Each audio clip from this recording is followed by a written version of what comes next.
right, last lesson for the year. Multiplying binomials.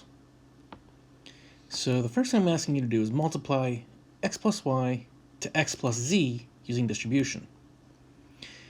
And what that means is we have to give both items in the first set of parentheses to both items in the second set of parentheses by multiplication. So we have to give x to both x and z, and we will have to give y to both x and z. So x times x is x squared. X times z is xz. Everything here is positive, so it's going to be addition in the middle.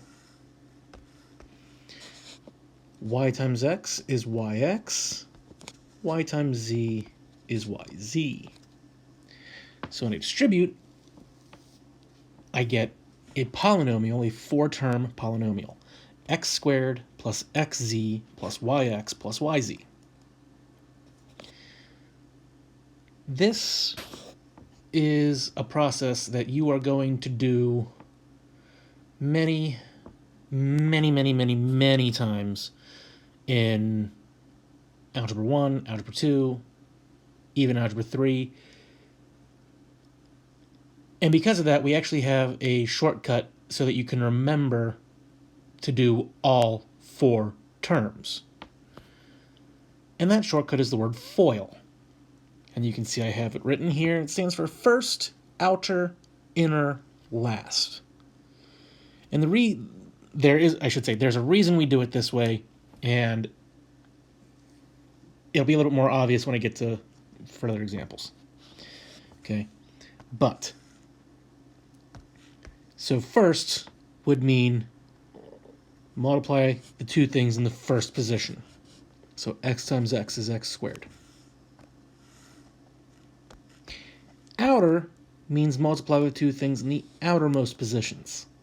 That's x and z, the two things farthest away from each other. Here, that's xz. Inner means the two things on the innermost positions. That would be y and x, the guys that are separated by the parentheses. And last means the two things in the last position on each set. That's y and z here, plus yz.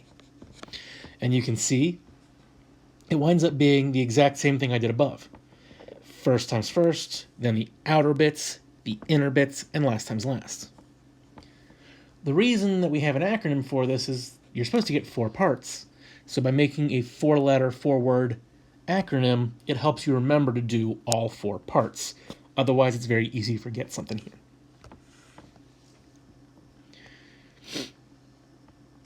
Okay, so simplify, which means we're going to multiply all of our stuff together. So let's use the FOIL method. FOIL, F, first. The two items in the first positions here are P and 4. When you multiply P and 4, you get 4P. Outer, the two things farthest away from each other. That's P and Q. P is positive, Q is negative. Positive times a negative is negative, so we're going to subtract PQ. Inner. These are the two things closest to each other that are separated by the parentheses. Here, the positive 3 and the positive 4. 3 times 4 is 12.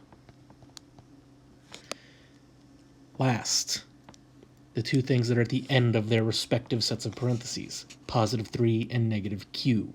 You multiply a positive times a negative, you get negative, and 3 times Q is 3Q. There are no like terms here that can be combined, so our answer is 4P minus PQ plus 12 minus 3Q. For the next example, A plus B times the quantity C plus D. First, A times C, AC. Outer, A and D, so plus AD. Inner, B and C, so that's plus BC. Last, B and D, so plus BD. Next, we have x plus 3 times the quantity x plus 7. First, x times x is x squared. Outer x times 7 is 7x. Inner 3 times x is 3x. Last, 3 times 7 is 21. Pause for a second and realize you have like terms. You have two things that have just x. You do need to combine them. The final answer here is x squared plus 10x plus 21. If you do have like terms and you don't combine them, you will lose a point. Moving on, 2m plus n times the quantity m minus 3n. First, 2m times m is 2m squared. Outer, 2m and negative 3n. That makes negative 6mn when multiplied. Inner, n times n times m, I'm sorry.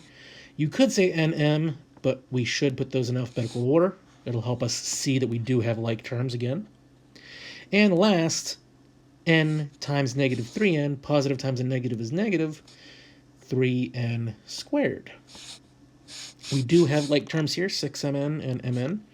The 6mn is negative, so our answer, the 2m squared, carries. Negative 6mn plus 1mn is minus 5mn, and the negative 3n squared carries.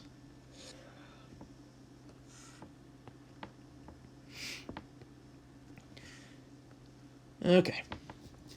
Now, these next two are here so that I can illustrate something for you that is very, very, very, very, very, very, very, very, very important. Exponents do not distribute. Okay? You cannot just give the exponent of 2 to both x and 4 and be done here. You must, whether you like it or not, write this out as x minus 4 times the quantity x minus 4. Remember, an exponent just means we're taking the thing times itself. It's just here the thing isn't x, it isn't minus 4, it's all of x minus 4. So, you must write it out. Once you do, you're okay to just go ahead and use our FOIL method. First, x times x is x squared. Outer, x times negative 4 is negative 4x. Inner, negative 4 times x is another negative 4x. Last, negative 4 times negative 4 is positive 16. Combine your like terms in the middle. X squared minus 8x plus 16 is your simplified version. For our next problem, again, you must write it out as a plus b times a plus b. It is not a squared plus b squared. There's actually something in the middle. If you write it out and you use FOIL, you won't miss that. So first, a times a is a squared. Outer, a times b is ab. Inner, b times a is ab. Again, put it in alphabetical order. And last, b times b is b squared. These two middle terms are both ab. They are the same variables with the same exponents. That means they are like terms. There are two of them. So our simplified solution is a squared plus 2ab plus b squared. And the last example, n plus 4 times n minus 4. All right, FOIL. First, n times n is n squared. Outer, n times negative 4 is negative 4n. Inner, positive 4 times n is positive 4n. And last, 4 times negative 4 is negative 16. There are like terms here in the middle, negative 4n and 4n. They're opposite like terms. Same term, different signs. Negative 4n, positive 4n. They cancel each other out, which means this time we actually get a binomial solution of n squared minus 16.